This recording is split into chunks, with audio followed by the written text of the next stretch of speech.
बिस्मिल्लाहिर्रहमानिर्रहीम। इब्तिदा है रब्बे जलील के बरकत नाम से जो दिलों के भेद खूब जानता है। मैं हूं आतिफ आरिफ और आप देख रहे हैं मेरा फेसबुक और यूट्यूब चैनल। नाज़रीन, आज हम बात करेंगे, एक तो सबसे पहले पंजाब भर में तहरीक इंसाफ के ख़िलाफ़ क्रैकडाउन शुरू हो चुका है। गिरफ्तारियों के लिए पुलिस ने अफसरान को नई फहरिस्तें जारी कर दी गई हैं। वाज़ेह रहे कि शाह महमूद कुरैशी साहब ने इस पर कहा था कि कारकुन यौम आज़ादी भरपूर तरीके से मनाएं, और ज़राए का कहना है कि तहरीक इंसाफ के कारकुनों को 9 मई के वाक़यात में गिरफ़्तार किया जा रहा है। यानी कि 9 मई के वाक़यात में जो पहले गिरफ़्तारियाँ हो चुकी हैं वो तो हो चुकी हैं, लेकिन असल बात यह है कि यौम आज़ादी भरपूर तरीके से लोगों को मनाने के लिए कहा गया है। वही खौफ कि PTI की एक अपनी इंतखाबी मुहिम शुरू हो जाएगी, जिसकी वजह से मुखालफिन को खौफ तारी है, और अभी तक चूँकि हुकूमत के अपने लगाए बंदे मौजूद हैं, तो इसलिए ये मुकम्मल तौर पर PTI को क्रश करने की पूरी कोशिश की जा रही है। अब देखें ये कितनी देर तक जारी रहता है। जुल्म तो जुल्म है, बहरहाल वो किसी भी जमात के ख़िलाफ़ हो, चाहे वो मुस्लिम लीग नून हो, चाहे पीपल्स पार्टी हो, चाहे JUIFA हो, कोई भी जमात हो। सियासी जो कारकुन हैं उनको ऐसे गिरफ़्तार नहीं किया जाना चाहिए। एक दोबारा नई रवायत बन गई है जो इन जमातों के लिए अपने लिए भी नुकसानदेह है। बज़ाहिर तो ये अभी तक सब अच्छा और अच्छे बच्चे बनकर कर रहे हैं, लेकिन ये इनको अंदाज़ा नहीं है कि ये मुल्क को किस तरफ लेके जा रहे हैं। इस मुल्क को शुमाली कोरिया बनाया जा रहा है। आहिस्ता आहिस्ता फिर ये भी हुक्म आ जाएगा, जनाब कटिंग भी अपनी मर्जी इसके मुताबिक होगी, कपड़े ऐसे पहने जाएंगे जैसे शुमाली कोरिया में हो रहा है। शुमाली कोरिया में यही कुछ है जिसकी वजह से आज वहाँ पर भूख और नंग है, कोई बंदा वहाँ रहने के लिए तैयार नहीं। सिर्फ यही वजह है कि वहाँ पर डिक्टेटरशिप ऐसे धौंस और के साथ जो है ना फैसले किए जा रहे हैं। तो इस पर तो हमें सोचना होगा, हम जमहूरियत से कहाँ से आ रहे हैं। अजीब सी बात है। और दूसरी जानिब इमरान खान के ख़िलाफ़ इंतकामी कार्रवाइयों से अवाम के सब्र का पैमाना लबरेज हो रहा है। ये कोर कमेटी जो है उसने खबर जारी की है। कोर कमेटी इजलास में ये बातें हुई हैं। शाह महमूद कुरैशी साहब भी उसमें मौजूद थे। ये ज़राए ख़बरें दे रहे हैं, और ये बहुत अजीब से वाक़यात हैं कि ये मुल्क किस तरफ जा रहा है। सियासी इस्तेकाम आने का नाम नहीं ले रहा। हमारे यहाँ मसाइल बढ़ते जा रहे हैं, और अब तो ये हालत है कि सियासी सरगर्मियों पर इसलिए पाबंदी लगाई गई है कि तहरीक इंसाफ का ज़ोर बहुत ज़्यादा है। तो ऐसे तो ज़ोर नहीं ख़त्म होगा। ये जो आप जबर कर रहे हैं, इससे तो लोगों के दिलों में और ज़्यादा इस पर अग्रेसिव होंगे और वो वोट की जब बारी आएगी तो फिर वो तो बिल्कुल माफ़ नहीं करेंगे। फिर तो आप जितनी मर्ज़ी धांधली कर लें, इससे आप जीत नहीं पाएंगे।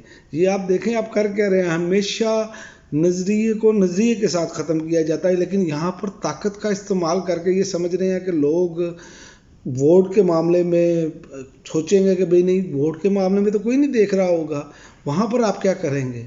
तो ये चीज़ें सोचनी चाहिए कि हम मुल्क को किस तरफ लेकर जा रहे हैं। दूसरा, वज़ीर आला मुराद अली शाह ने असम्बली तहलील की समरी पर दस्तखत कर दिए हैं, और वो भी अब रुखसती पर जा रहे हैं।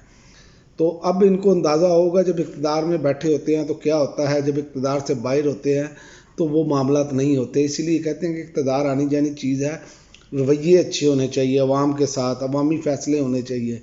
जो इन्होंने भी सिंध की हालत की है वो भी हमारे सामने है, जो कराची की हालत है वो भी आपके सामने है। वहाँ पर आप मोबाइल लेकर नहीं रात को सुन सकते। शाम के टाइम आप बाहर निकले, मोबाइल छीन लिया जाता है। वहाँ पर तो क्राइम का ये हाल है, लेकिन वो धौंस और ज़बरदस्ती के साथ सारा कुछ कर रहे हैं और हुकूमत करते रहे हैं। लेकिन अब ये नज़र नहीं आ रहा कि इनको सिंध में भी वो पजीराई मिलेगी, क्योंकि सिंध की अवाम तंग आ चुकी है। और जो इन्होंने सैलाब के बाद जो हालत की लोगों की, वहाँ की इमदाद वहाँ तक पहुँच ना पाई, वो भी हमारे सामने है सारा कुछ। और दूसरी बात यह है कि आज आज़म नज़ीर तारड़ साहब ने कहा है कि पार्लियामान के इख्तियारात में मुदाखलत अच्छी रवायत नहीं। ये आपको उस वक्त सोचना चाहिए था जब स्पीकर कासम सूरी ने रूलिंग दी और सुप्रीम कोर्ट ने वो रूलिंग कलअदम करार दी, वो साइफ़र के मसले पर, जिस पर आज भी इतनी बहस छिड़ी पड़ी है। अगर आप उस वक्त यहाँ ये वाला साथ ना देते, ये वाली हुकूमत गिराने की साजिश का हिस्सा ना होते, और ये 2 नंबर तरीके से जैसे भेड़ बकरियों की तरह आपने लोगों को ख़रीद कर, तो उनके ज़मीर ख़रीद कर ये मामलात किए, अगर ना करते और स्पीकर की रूलिंग वैसे रहती और इलेक्शन होते तो ये हो सकता है तहरीक इंसाफ की का इतना ज़ोर ही ना होता। लेकिन ये रवायत तो आपने डाली है, ख़ुद दावत दी है आपने, اور خود کورٹ میں جا کے یہ سارا کچھ معاملات کیے اور سارا کچھ یہ اب لوگوں کو معلوم ہے. اب آپ کیوں چیخ رہے ہیں؟ اب تو مداخلت بھی ہوگی، سب کچھ ہوگا. جو روایت پڑ جاتی ہے ایک مرتبہ پھر وہ شروع ہو جاتی ہے. پارلیمان آپ عدالت کے معاملات میں ٹانگ اڑاتے جائیں، آج خود اس کا اختیار نہیں، اس کا اختیار ہے، یہ ہونا چاہیے، وہ ہونا چاہیے. تو پھر آپ دوسری طرف یہ کہتے ہیں کہ ہمارے معاملات میں مداخلت نہ کی جائے. یہ کیسے ہو سکتا ہے کہ آپ غلط قانون سازیاں کریں اور مداخلت نہ ہو؟ یہ مداخلت کی روایت آپ نے ڈالی، اور جتنی اجلت میں آپ نے قوانین پاس کیے، 14 بندے موجود تھے تو آپ نے قوانین پاس کیے. میرا تو خیال ہے کہ آپ لوگوں پر یہ سارا کچھ لگانا چاہیے تھا کہ یہ توہین ہے عوام کی. جیسے 14 بندے موجود تھے تو قانون پاس ہوئے. لیکن بہرحال ووٹ کا سفر جو ہے، ووٹ کو عزت دو والا جو سفر ہے اس کا نام لے کر شروع کیا تھا. اب سفر جو اختتام ہو رہا ہے، ووٹ کا نام بھی نہ لو، کیونکہ الیکشن ہم کروانا نہیں چاہتے. اسی لیے سارے اختیارات آپ نے الیکشن کمیشن کو دیے، تاریخ وہ دے گا، سارا کچھ دے گا.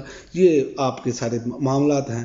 عوام کے پاس آپ جانا نہیں چاہتے. اچھی جمہوری جماعتیں ہیں کہ آپ چاہیں الیکشن لیٹ سے لیٹ ہوں، اسی لیے یہ سب کچھ کیا گیا. اور دوسری جانب KPK میں جو وزراء کے استعفے منظور کر لیے گئے ہیں اور کابینہ تحلیل کر دی گئی ہے. کیا یہ پنجاب میں بھی ہوگا؟ پنجاب میں بھی تو ایسا ہونا چاہیے نا، پورے ملک میں ایک جیسا قانون ہونا چاہیے. وہاں پر بھی یہ سارا نگران سیٹ اپ فارغ کیا جائے اور نیا نگران سیٹ اپ لایا جائے اور اس کے مطابق کام کیا جائے. یہ مجھے نہیں سمجھ آ رہی کہ ایک ملک میں کئی طرح کے طریقے واردات ہیں، کہیں پہ کچھ ہو رہا ہے، کہیں پہ کچھ ہو رہا ہے. تو یہ سب چیزیں عوام دیکھ رہی ہے کہ کن کے مخالف کیا جا رہا ہے.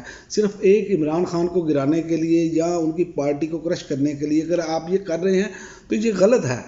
اس کی وجہ یہ ہے کہ کل کو اگر وہ کریں گے تو پھر آپ لوگوں کے پاس جواز نہیں بنے گا. اگر وہ نہ بھی کریں، اگر یہی سیٹ اپ آپ کے خلاف کارروائی کرنی شروع کر دیتا ہے تو یقین کریں وہاں مٹھائیاں بانٹے گی. یہ میں آپ کو بتا دوں، اور آپ کو اپنے اس کیے پر پچھتاوا ہوگا. اور آپ عوام میں ویسے جانے کے قابل نہیں رہے تو ویسے بھی مریم نواز صاحبہ کہتی ہوتی تھی عمران خان کو کہ آپ عوام میں جب جائیں گے تو ہیلمٹ پہن کر جائیے گا. لیکن اب لگ رہا ہے کہ آپ ہیلمٹ بھی پہن کے نہیں جانے کے قابل رہے.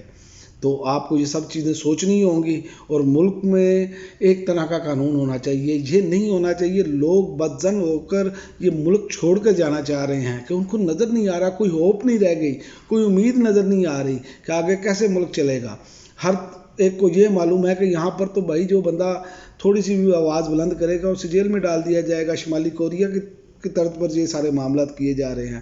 تو مغرب ابھی تک تو ساتھ دے رہا ہے، لیکن یہ یاد رکھیں کہ مغرب انہی چیزوں کو بہانہ بنا کر ہم پر پابندیاں لگائے گا آنے والے دنوں میں. جب بھی ان کا مطلب ہم سے نکل جائے گا، اور خاص کر یوکرین جنگ اگر بند ہوتی ہے تو آپ کو بہت جلد نظر آئے گا کہ ہمارے پاکستان پر وہ اسی چیزوں کو بنیاد بنا کر ہم پر پابندیاں لگائیں گے.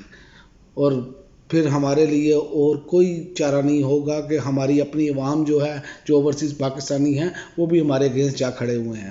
ہمارے اس قوانین جو دھونس زبردستی ہے، اس کی وجہ سے آج وہ ہم سے ناراض ہیں. آج وہ پیسے اس طرح نہیں پاکستان بھجوا رہے کیونکہ یہاں پر قانون کوئی نہیں ہے، یہاں پر عمل درآمد کوئی نہیں ہے. جو اس کی لاٹھی ہے اس کی بھینس ہے. تو اس پر ہمیں سوچنا ہوگا کہ آزادی کا مہینہ ہے، کیا ہم نے ملک لا الہ الا اللہ کے نام پر لیا؟ اور کیا ہم نے لا الہ الا اللہ کے جو نام پر ملک لیا وہاں پر اللہ کے قوانین نافذ کیے؟ ہمارے ملک میں دنیا میں سب سے زیادہ سود کی ریشو ہے ہمارے ملک میں. تو اللہ تعالیٰ کا فرمان ہے قرآن میں کہ سود نہیں جو چھوڑتے وہ اللہ اور اللہ کے رسول کے ساتھ جنگ کرنے کے لیے تیار ہو جائے.